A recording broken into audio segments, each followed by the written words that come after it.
Now, this is the second part which I am taking the case for the house officers, which I have dealt one case in which the patient has a very acute type of problem, and you have related that problem with the liver.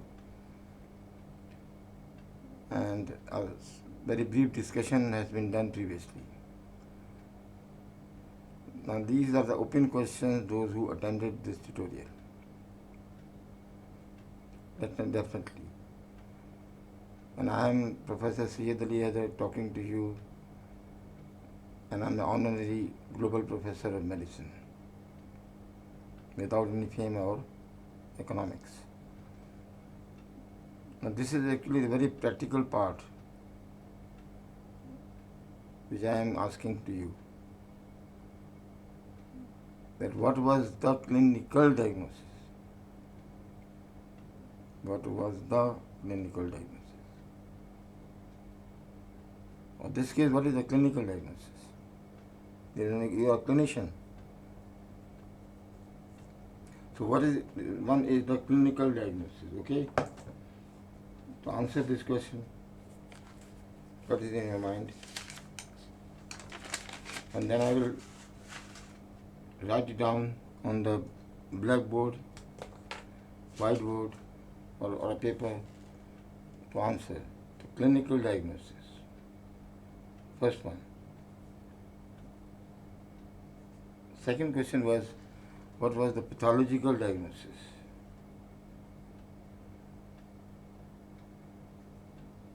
That pathological diagnosis in your mind.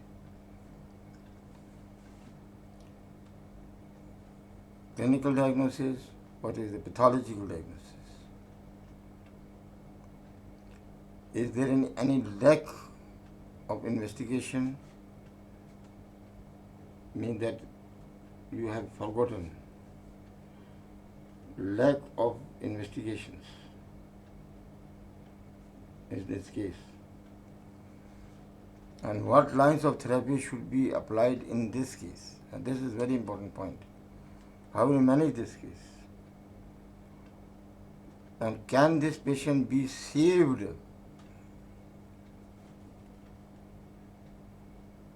Can this patient be saved according to the recent advances? The recent advances.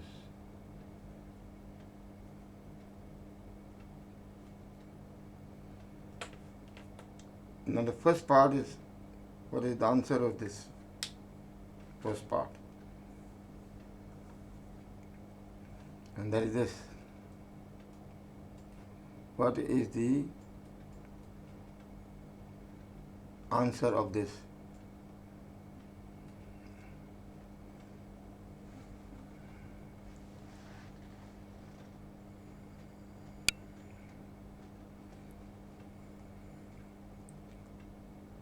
What is your imagination?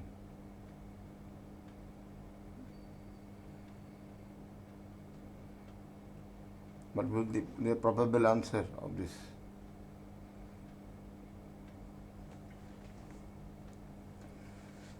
So answer of this is, now this is the board. If you are seeing this board,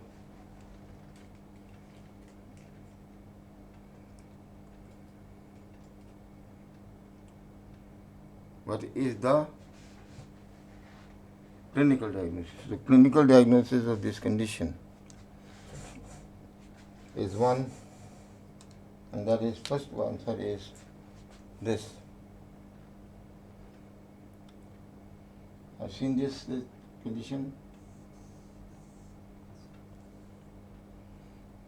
Can you see this? No. Yes. This is the acute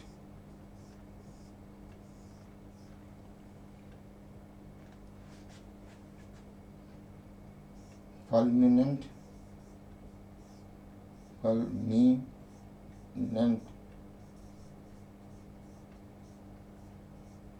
hepatitis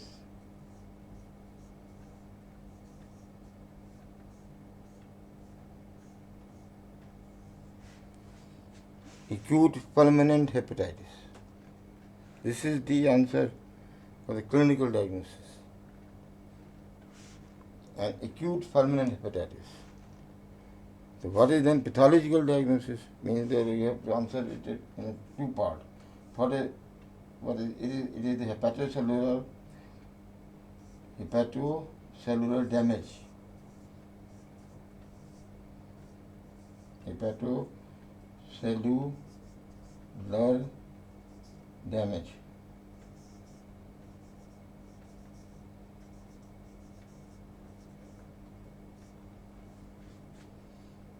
Severe hepatocellular damage, what we call as a pathology concerned because of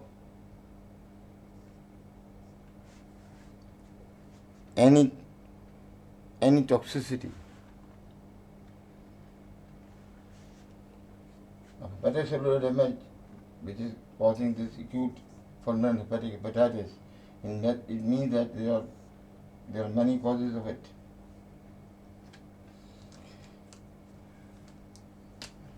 In this case,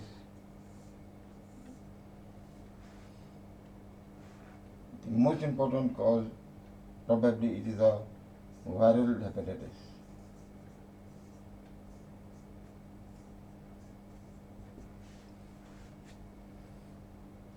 It is a viral hepatitis. Second cause may be possibility of a drug poisoning, and most important is the paracetamol. Although the anesthetic agent can cause damage, but there is no history. Paracetamol overdosage, there was no history of in this condition.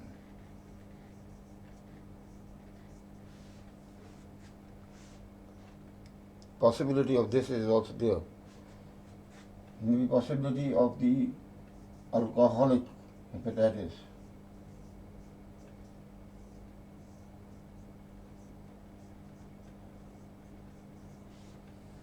There's possibility of this. It may be possibility of what is called as mushroom poisoning. Mushrooms are used in not our country, but it is possibility certain poisonous mushrooms are used in other countries. The possibility of mushroom poisoning will be there. There's possibility of this mushroom poisoning.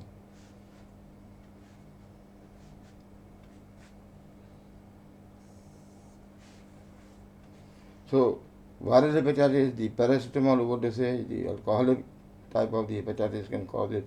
The mushroom poisoning, anesthetic agents can cause the damage. Is possibility like this?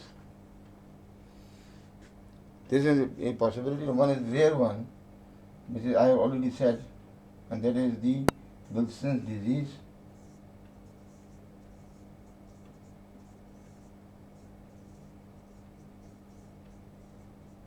Or maybe possibility of alpha-1 antitrypsin deficiency. Antitrypsin deficiency.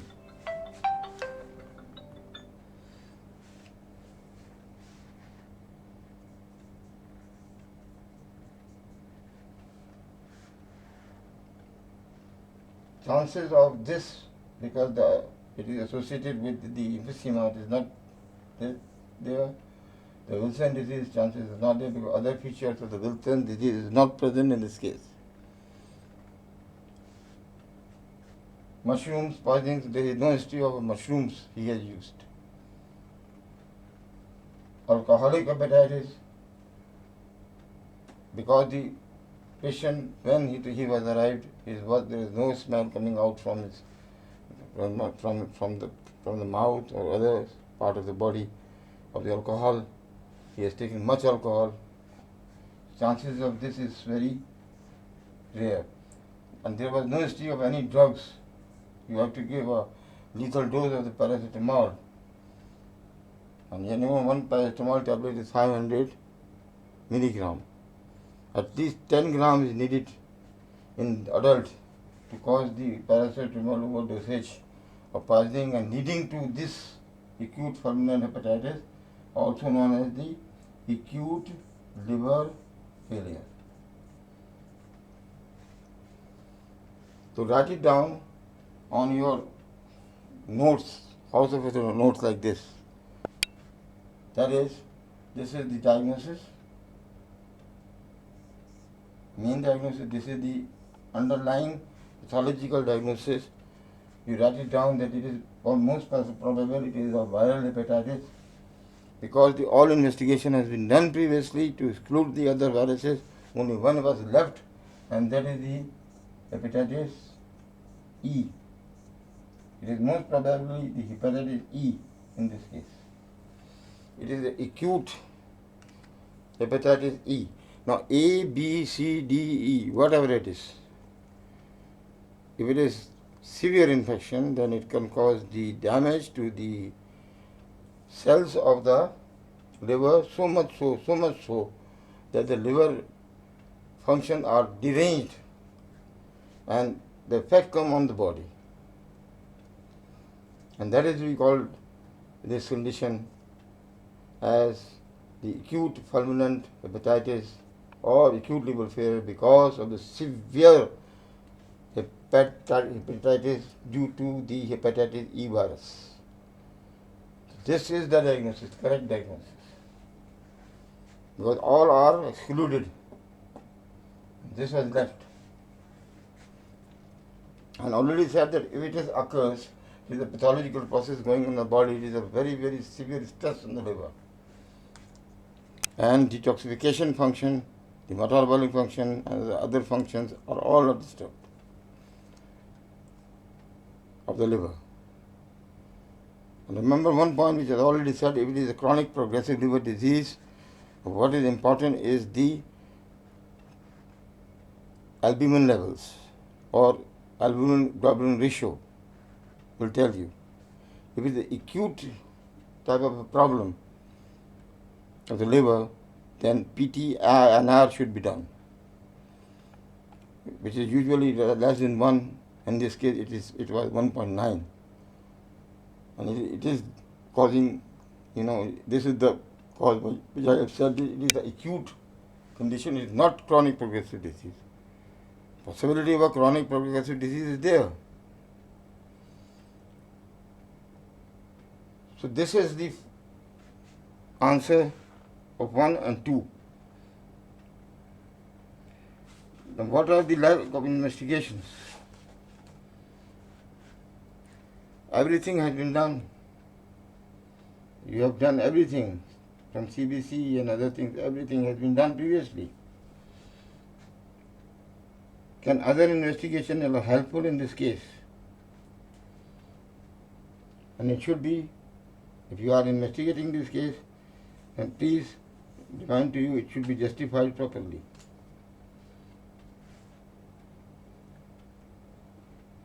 Because there are chances of the poisoning is there, the paracetamol levels are not important in this case. You have done serum ammonia levels, you have done the other investigation related to it. Even you have proved that this condition caused the hepatorenal syndrome as well as the hepatopulmonary syndrome. The main problem, which is the problem because of the low GCS, was this one, and that is it is causing this, that is the hepatic encephalopathy.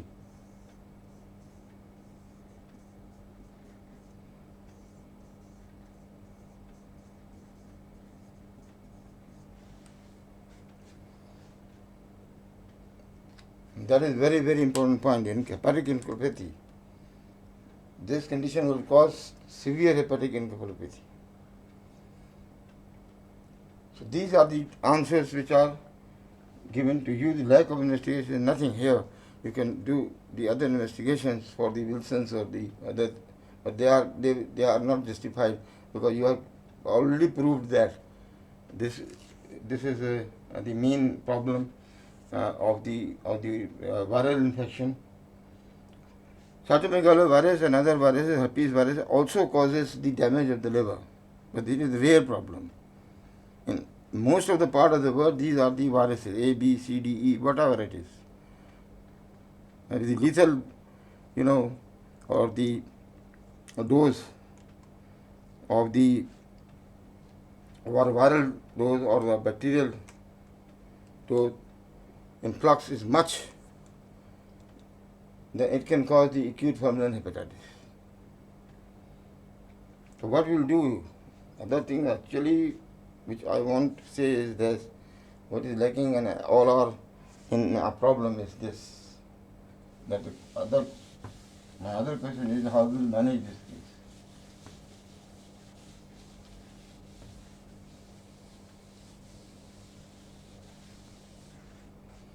In this case, focusing on this, now remember that previously I have said that the patient has got a lower GCS and he has got the evidence of the myocardial dysfunction. He is also suffering from the hepatorenal type of a problems and hepatopulmonary type of a problem. Main problem is hepatic encephalopathy. Now इसको ज़हन में रखें and please in your mind, and then write the prescription. That is the house officer notes. These are the house officer notes. What are your findings? What is the diagnosis? Findings are written on one side. Diagnosis will be written on the other side. And in the middle, you will write it down the management part. The management part will be this. You are managing this case.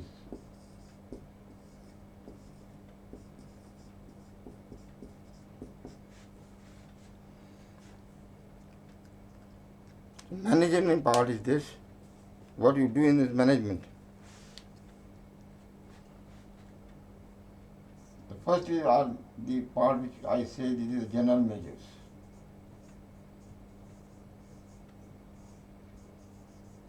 You have to write it down whether it is applied or not.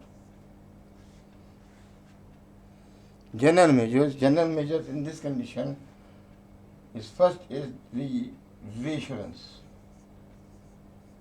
Okay, reassurance, why we reassure? Because of the panic occurs if you will say something wrong or because of the lack of communication.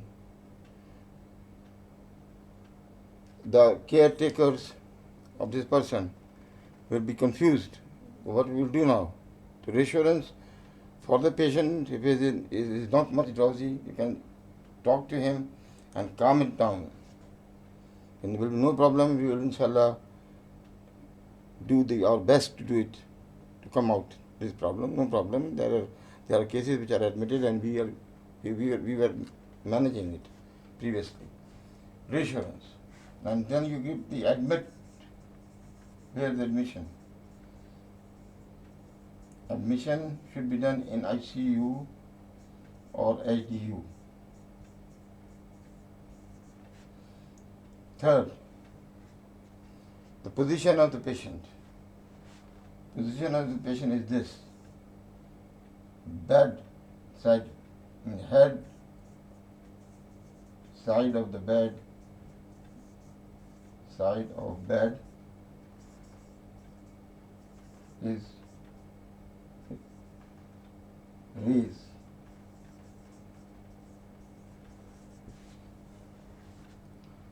Like this, a 30-degree about.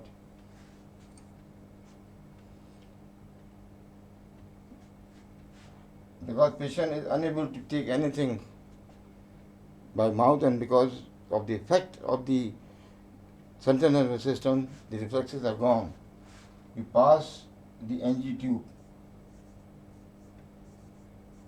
and it is a very, very important point. You catheterize this patient.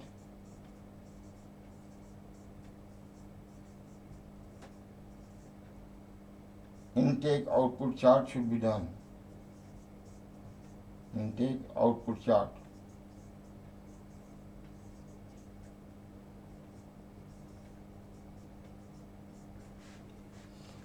ये मैं लिख के बता रहा हूँ जी, इस तरह लिखना चाहिए, इस तरह लिखना चाहिए, इसको इस तरह लिखना चाहिए कि इधर जो है ना आपने अपनी फाइंडिंग लिखी, इधर आपने जो है वो डायग्नोसिस लिखी जो आपको लिखनी है। फर्दर इन्वेस्टिगेशन आपको करानी है तो आप क्रॉस मार के यहाँ लिखें। मैनेजमेंट जो है ना वो ये मेन रहता है, असल में जो है ना वो प्रॉब्लम करता है। उसको लिखने का तरीका ये है कि ये पहला पार्ट लिखा जा रहा है इसका ए, क्या कर सकते, व्हाट विल डू। इसमें यह है कि पेशेंट जो है हाइपरटेंशन में कभी भी जा सकता है, तो यह है कि जो है इसमें जो है ना आपको 2 लाइफ लाइन्स लगानी पड़ेंगी, 2 लाइफ लाइन्स, यानी आपको IV कैनुलास जो हैं वो 2 पास करने हैं, 2, ताकि कट डाउन की ज़रूरत ना पेश आए। और उसके बाद क्योंकि इन पेशेंट का जो है वो SpO2 इस पर लिखेंगे आप, SpO2 अगर लेस देन हो गया, if it is less than 90 से लेस हो रहा है तो give oxygen at the rate of 2.5 liters per minute unless you achieve the goal of 90.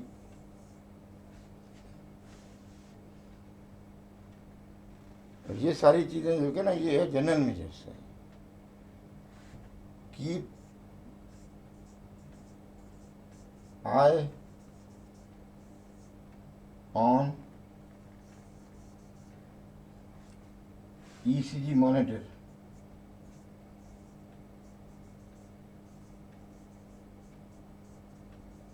Because any metabolic derangement will cause the very dangerous arrhythmia and patient will die in your hands, in front of you. लेकिन इस तरह की आदत डालेंगे जब आप point लिखने की, तो फिर आपको लिखना आएगा कि किस तरह से लिखा जाता है। ये इस तरह लिखा जाता है, चाहे कोई अमल करे, somebody is using these things or not, I don't know, but should be done like this. The first of all, the general measures. In this case, you have diagnosed acute fulminant hepatitis or acute liver failure because of the severe acute hepatitis E virus. E virus is there, because E virus. It is not B, not C, no, because you have already excluded it previously. The second part of the management is this.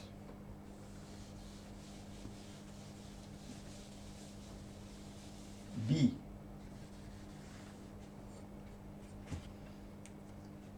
B is other specific measures. ये जो है ना ये जान बचा देगा इसकी। One thing important in this acute fulminant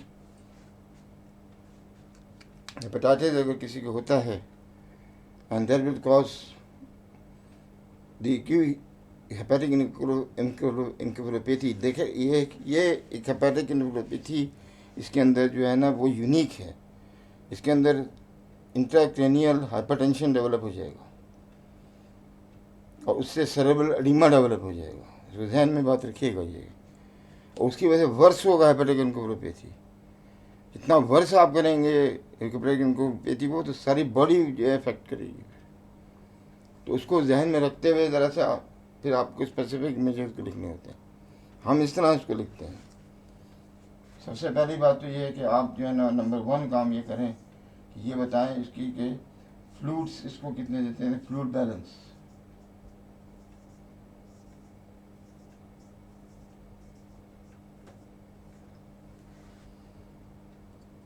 fluid balance इसका करना होगा इस पेशेंट का, वरना ये डिहाइड्रेटेड पेशेंट ऑलरेडी है।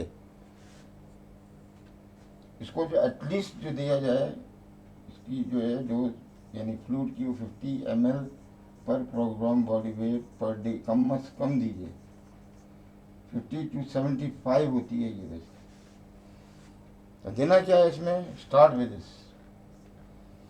सबसे पहले जो है आप रिंगोलेक्टेड दे दें इस पेशेंट को 1000 ml। फिर आप जो है ना नॉर्मल सलाइन दे दें। तो पेशेंट जो है ऑलरेडी हाइपोनेट्रेमिक है पेशेंट, तो हाइपोटोनिक सलाइन दें 0.9 वाला। और अगर पेशेंट का सीवियर हाइपोनेट्रीमिया है तो फिर आपको हाइपरटोनिक सलाइन देना होगा। वो 3% होता है, लेकिन उसको बहुत स्लो देते हैं। आप 50 ml देते हैं पहले, फिर रुक जाते हैं, फिर 50 ml देते हैं, फिर रुक जाते हैं, फिर 50 ml देते हैं, फिर रुक जाते हैं। हाइपरटोनिक सलाइन आप जब भी आप ऑर्डर करेंगे वो बना के दे देगा। वो आप खुद भी बना सकते हैं वैसे, लेकिन उससे बेहतर ये है कि आप बनवाएं इसे। फार्मेसी है वो बना के आपको देगा इसको। हाइपर अगर जो सोडियम के level it is less than 120, then you have to give the hypertonic saline. Otherwise, in the other condition, you give like this: the ringo-lactate first, then normal saline, then you give, because your patient is prone to develop hypoglycemia, so 5% dextrose.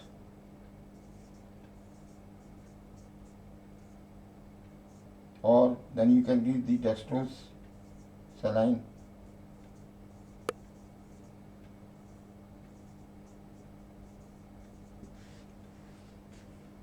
आपको fluid जो बनाना है, इस बंदे का वजन है 80 kilo, फर्ज करें 70 किलो है, चलें 50 से मल्टीप्लाई करें इसको, ज़रा 70 किलो को मल्टीप्लाई करके देखें तो तकरीबन 3.75 या 4 लीटर आएगा एटलीस्ट इन 24 आवर्स। तो शुरू में तो आप तेज़ देंगे, फिर इसको रोकेंगे, स्लो करेंगे इसको। Fluid balance. नंबर 2, इसमें जो है ना इलेक्ट्रोलाइट्स बैलेंस।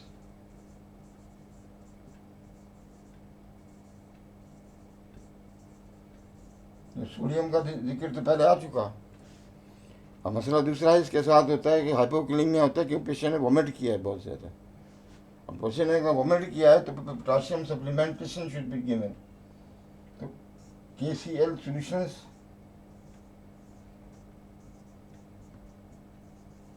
तो उसको आपने 2 वाइल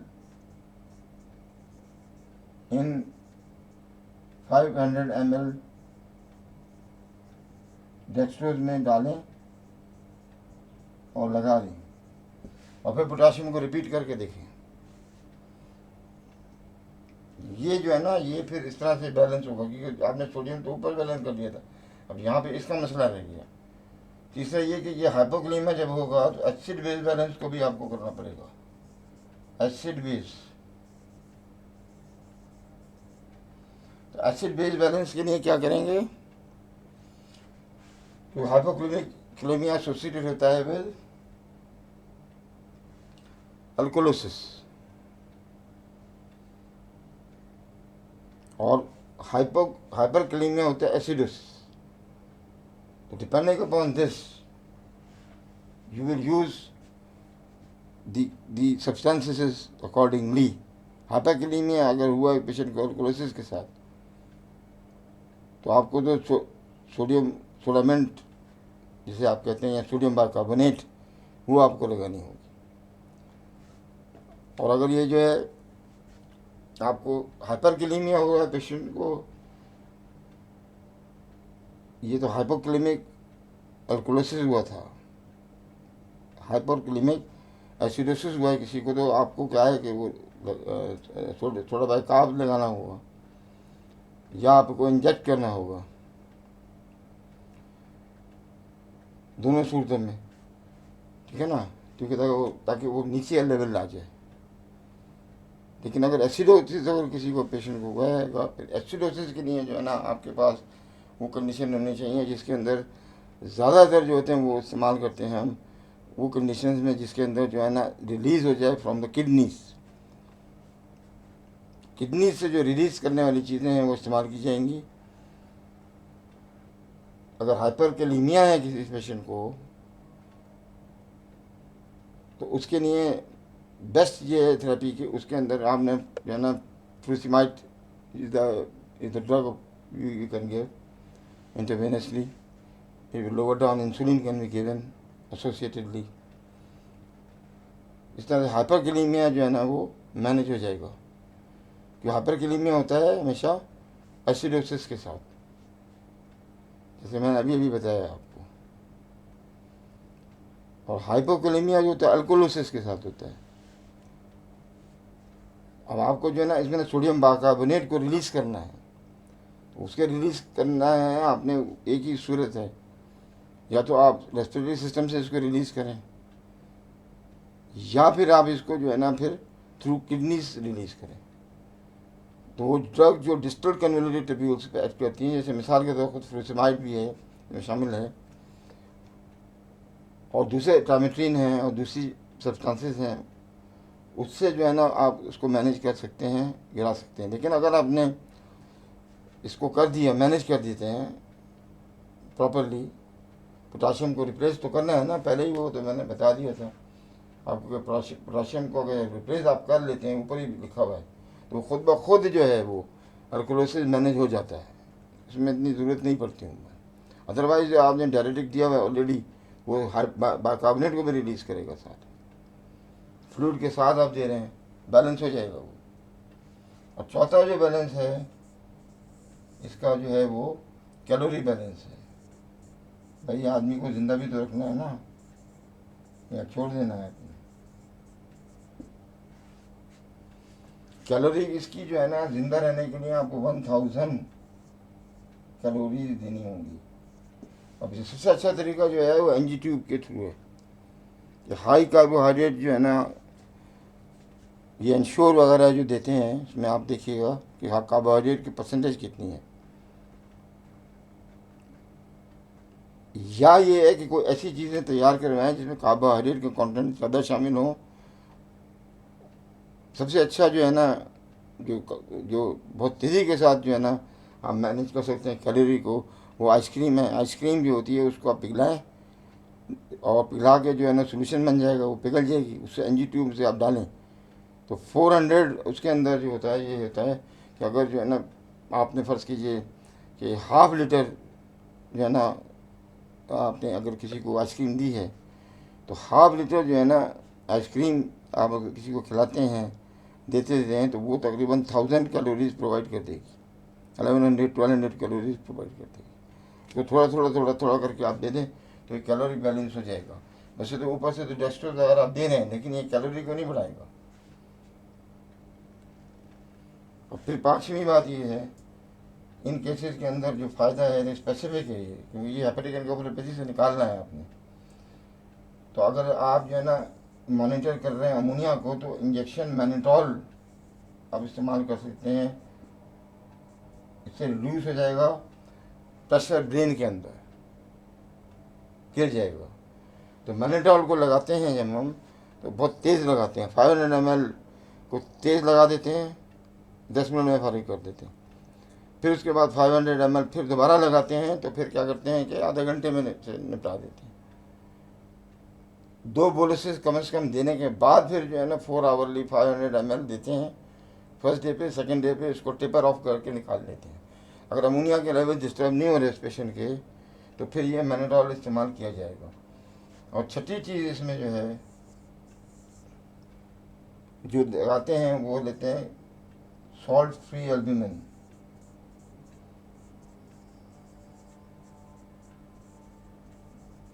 सॉल्ट फ्री एल्ब्यूमिन जो आप इस्तेमाल करेंगे वो 1 to 1.5 आप जो है ना इसको ग्राम देंगे पर किलोग्राम बॉडी वेट।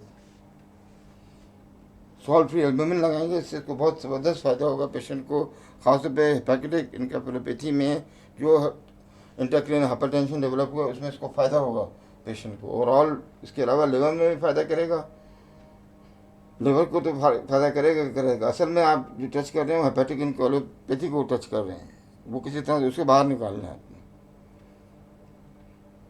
ये वाली होगी ये बात कि आप जो है ना ये कर रहे हैं स्पेसिफिक मेजर्स। और इन कंडीशन के अंदर सबसे ज़्यादा जो प्रॉब्लम आती है वो है कि अंडरलाइंग जो है वो हमेशा याद रखें, ऐसे patient prone to develop infection. तो प्रोफिलैक्टिक एंटीबायोटिक थेरेपी आपको देनी है, वो एंटीबायोटिक थेरेपी जिससे जो है ना तो लिवर पे इतना इफेक्ट करे, ना वो इतनी किडनी पे इफेक्ट करे। फॉर एग्जांपल इंजेक्शन जो है वो amoxicillin plus clavulanic acid, clavulanic acid Augmentin जिसे कहते हैं, ये 1.2 ग्राम होता है और इसको IV देते हैं 12 आवर्ली। देखिए ये जो है ना, ये स्पेसिफिक मेजर्स हैं जिसको आप करते हैं, स्पेसिफिक मेजर्स। उसके बाद जो है वो तीसरा जो पॉइंट आएगा इसमें, क्या है कि सिम्टोमेटिक मेजर्स करने हैं पेशेंट के। आपने सी है सिम्टोमेटिक मेजर।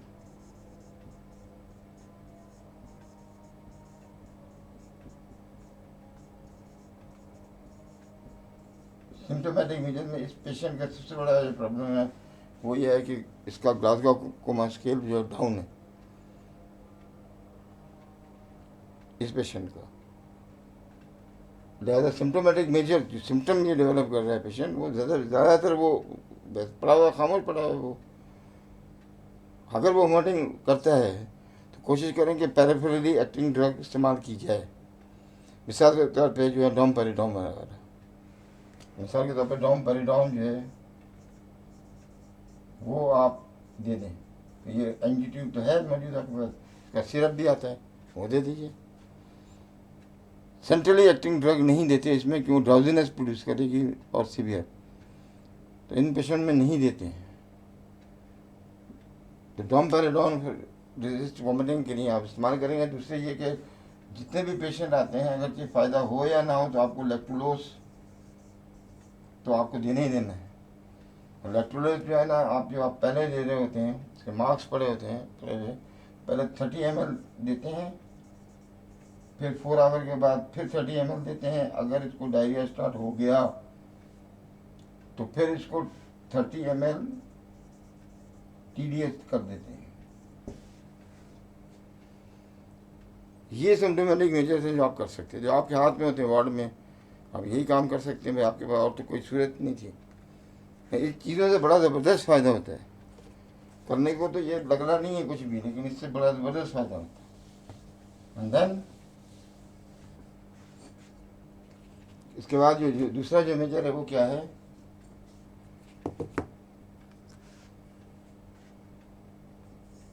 वो सी जो है वो ये है कि इसका जो है प्रिवेंटिव मेजर्स।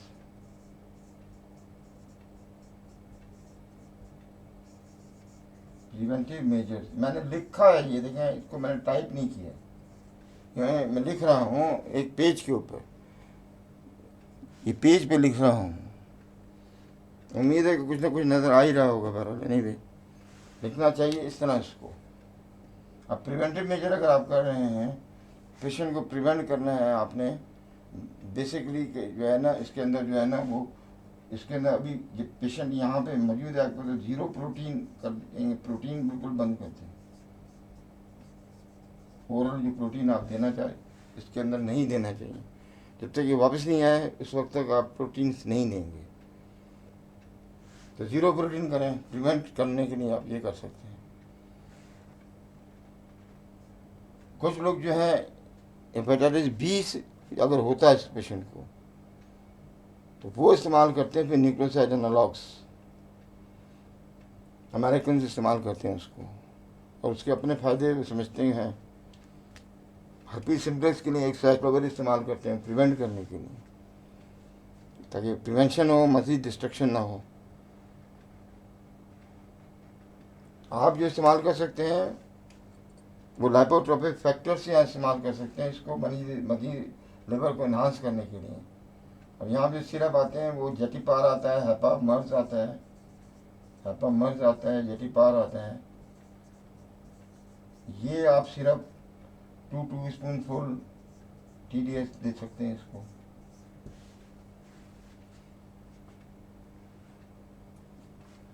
ये सी देखिए ना, एक ही फाइल पे लिखा जा रहा है ये, यानी नर्स को बताने के लिए लिखा जा रहा है। आपका जो PG है इसको ऑल्टर करना चाहते हैं तो ऑल्टर कर दें, बेशक, हमें तो बताना है। D जो है वो है डायरेक्टरी मेजर्स। अब डायरेक्टरी मेजर जो है ना, इसके अंदर जो है ना, आपको क्या कहा था आपने कि हाई जो है ना, कार्बोहाइड्रेट और मॉडरेट लिपिड डाइट को देना है 0 प्रोटीन के साथ, जब तक कि पेशेंट का जीसीएस 7 या 6 ना हो जाए जब तक। तो ये बेहतरीन चीज़ है जो इंश्योर वगैरह आप निकाल के देखिएगा उसमें प्रोटीन कितना है। इसके अलावा जो है ना दूसरी प्रोडक्ट्स भी आती हैं, आप खुद भी बना सकते हैं, उनके घर वालों को बता देंगे कि भाई इसमें जो है ना आप ये फ्राई करें, इसको खिचड़ी बनाएं, पतला करें और उसको आप दें पेशेंट को ना, थोड़ा थोड़ा करके ना फ्रूट फॉर्म में, सेमी फ्रूट करके इसको डाइटरी मेजर्स को करें ताकि आपकी कैलोरिक बैलेंस हो जाए। अदरवाइज वो कैलोरी की तरफ से लोग ये इधर तो देखते कोई नहीं है क्या कैलोरीज इसकी पूरी हुई है या नहीं हुई है, भाई उसको देखना बड़ी ज़रूरी है। ये डी है डाइटरी मेजर्स। ई क्या था? ई में हम क्या बोलते थे कि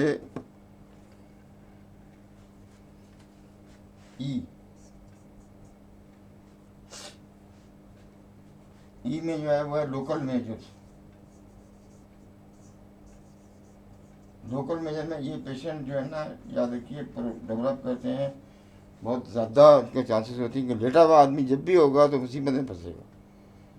तो वीनस थ्रोम्बोसिस होगा इसको लेग्स से, हो जाएगा पल्मोनरी एम्बोलिज्म की तरफ। उसको आपको बचाने के लिए जो है ना इस पेशेंट को जो है ना वो जो है ना तब्दील करें, आप कभी इधर लेटाएं कभी साइड पर कर दें, इसकी मसाजिंग करें। सबसे अच्छी तो massaging is the best one. Physio या लिख दें, करने वाले करें या ना करें, आपका काम लिखना तो है। तो लोकल मेजर्स तो करें, आप इसको मसाजिंग करें, उसकी जो है ना कपड़े तब्दील कराएं, इसकी बॉडी के ऊपर चाहें तो आप ऑयल की जो है ना वो रबिंग करें, जितना मूवमेंट करा सकता है वो खुद करवाएं। जो लोग बैठे हुए मोहब्बत कर रहे हैं इसके साथ, उनसे बोलो रोने धोने का फ़ायदा नहीं है, इससे बेहतर है इसके पाँव, इसकी टांगों को हिलाओ, इसके पंजों को हिलाओ, टांगों को हिलाओ, ताकि लोकल मेजर हो सके। अगर बेड सोर हो रहे तो उसको मैनेज करें, बेड सोर्स को। उसको ज़ाहिर है कि आपको क्लीन करना है पायोडीन के साथ। उसके बाद जो है ना या तो फीसिडिन लगा दें उसमें, या कोई और दूसरी एंटीबायोटिक लोकल लगा दें। पैच आते हैं इसके, बेड सोर पैच, वो लगा दें। ये लोकल मेजर्स कहते हैं इसको। और एफ क्या था? Surgical measures. फर्ज करें कि ये आदमी जो है वो 3-4 दिन से ज़्यादा हो गए हैं, लेकिन इसका जीसीएस वर्स हो रहा है। नंबर 1, इसका हाइपोटेंशन हो रहा है, इसको पेशेंट को मुसलसल, इसको मुसलसल ओलिगोयूरिया हो रहा है, और इसका अमोनियम लेवल बढ़ता चला जा रहा है। तो ये पेशेंट के बचने का चांस कम हो जाएगा। इसलिए जो है ना ये प्लान करके, आपका काम तो लिखना है, करने वाले तो नहीं करेंगे। तो ये जो है ना इमरजेंसी में जो है ना इसका जो है वो लिवर ट्रांसप्लांटेशन के लिए सजेस्ट करें, अगर इसको बचाना है आपने पेशेंट को। आपका जो काम है वो लिख दें। अब इसके अंदर आप शंट नहीं आप इस्तेमाल कर सकते, जैसे हमने किया था ना कि ट्रांसजुगुलर पोर्टोसिस्टमिक शंट, वो इसमें नहीं देते हैं। ये इस तरह से लिखा जाता है नुस्खा। अगर आप ये काम करते हैं तो यकीन करें कि ये पेशेंट बेतदरीज बेहतर होता चला जाएगा आहिस्ता आहिस्ता। अगर पेशेंट एसाइटिस भी डेवलप करता है तो फिर उसके अंदर भी वही है कि एसाइटिक टैप दे के और फिर सॉल्फ्री एल्ब्यूमिन देते हैं, जैसे मैं पहले बता चुका हूँ। इसको लिखने को अगर चाहें तो पेजेस लिखे जा सकते हैं। मैनेजमेंट इतना तो कोई पढ़ेगा भी नहीं ना, तो एक सफ़ा होता है जो हाउस ऑफिसर नोट्स, उसके अंदर लिखा जा रहा है एक साइड ये बनाई, एक साइड ये बनाई, या फर्दर इन्वेस्टिगेशन रोजाना जो की जाएंगी। इसकी यूरिया क्रिएटिनिन इलेक्ट्रोलाइट डेली किया जाएगा, और शुगर लेवल्स 8 आवरली चेक किए जाएंगे, टीपीआर किया जाएगा 4 आवरली। ये सारी चीज़ें आप लिखते हैं ना, तो यहाँ पे लिखिए ना इसको। ये तो डेली आपको करना ही करना है। इन्वेस्टिगेशन तो लाजमी तौर पे करनी है। सीरम अमोनिया लेवल डेली नहीं करते हैं, आप चाहें तो इसको 2 डेज़ के बाद करके फिर चेक कर लें। एलएफटी भी 2 या 3 दिन के बाद रिपीट करते चले जाएँ, वो यहाँ हम लिख दें। यहाँ पे इस तरीके से ये पेशेंट जो होता है ये मैनेज हो जाएगा। अब इसने पूछा था रीजनल एडवांसेस क्या हैं। रीजनल एडवांसेस यही है जो आखिर में बताए गए हैं। पेशेंट की जो है ना आईसीयू के अंदर अगर अच्छा मेजर करना आता है लोगों को, हाइपरबुलिन सिंड्रोम को मैनेज करें बाय गिविंग ऑक्सीजन, चाहे आप उसको बाईपैप से करें, किसी तरह से भी करें, सैचुरेशन को ड्रॉप नहीं होने दें। ये हैं जो आजकल टेक्निक इस्तेमाल वो करते हैं। इसी तरीके से एल्बुमिन फ्री सॉल्ट एल्बुमिन जो है वो इस्तेमाल करते हैं, जिससे रिडक्शन होता है, इंटरक्रेनियल हाइपरटेंशन रिड्यूस होता है। वो आजकल बहुत इस्तेमाल करते हैं वो। और फिर जो है ना असल प्लानिंग जो है ना कि आप में करेज होनी चाहिए लिवर ट्रांसप्लांटेशन के लिए, कि आप मैनेज करें उसको। अगरचे कि इलेक्टिव ज़ाहिर नहीं होगी, लेकिन ये कि मैनेज होगी इमरजेंसी बेसिस के ऊपर, ताकि ये बच जाए मरीज़ इंपॉर्टेंट है, उसकी लाइफ इंपॉर्टेंट है, यंग आदमी है, आप इसे बचा सकते हैं। अगर आप कोशिश करेंगे तो ये पेशेंट सेव हो जाएगा। Now this is how we manage these cases. समझ में आई बात आपको? कि लिखा कैसे जाता है ये हमने आपको वक़्त वाइट बोर्ड पर लिख के बताया। पेज आपके सामने है, हाउस ऑफिसर का जो पेज होता है जहाँ आप लिखते हैं, फिर आप डेली मॉनिटरिंग लिखते हैं उसके बाद। अब ये सारी चीज़ें जो है ये बैठ के 3-4 लोग मिल के एक ग्रुप बनाए और इसको इस तरह लिखिए जैसे मैंने बताया है। करने में अमल करने वाले करें ना करें वो छोड़ दें आप इस बात को। आपका काम ये है कि आपको ये बात मालूम होनी चाहिए। इसकी मोर्टेलिटी बहुत ज़्यादा है, 80% से भी ज़्यादा है न्यूयॉर्क हॉस्पिटल में, क्या पाकिस्तान में इससे भी ज़्यादा है। लेकिन हम इस उम्मीद पे इस पेशेंट को मैनेज करेंगे कि ये बच जाए। हो सकता है कि ये 10% में आता हो, लकी पेशेंट हो, ये निकल आए, इससे बाहर निकल आए और निकले हैं लोग। ये नहीं है कि ऐसा नहीं है, they come out from this condition. ये है इसका जवाब जो मैंने अभी अभी आपको बताया।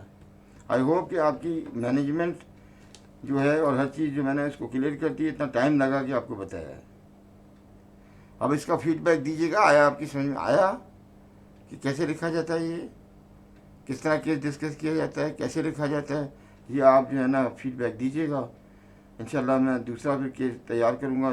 जब आप इसको कर लें क्लियर तो फिर सेकंड बेड के ऊपर जाते हैं, फिर वहाँ पे देखते हैं वहाँ क्या हो रहा है। वमा अलैना इल्लल बलाग। अस्सलामु अलैकुम व रहमतुल्लाहि व बरकातुहू।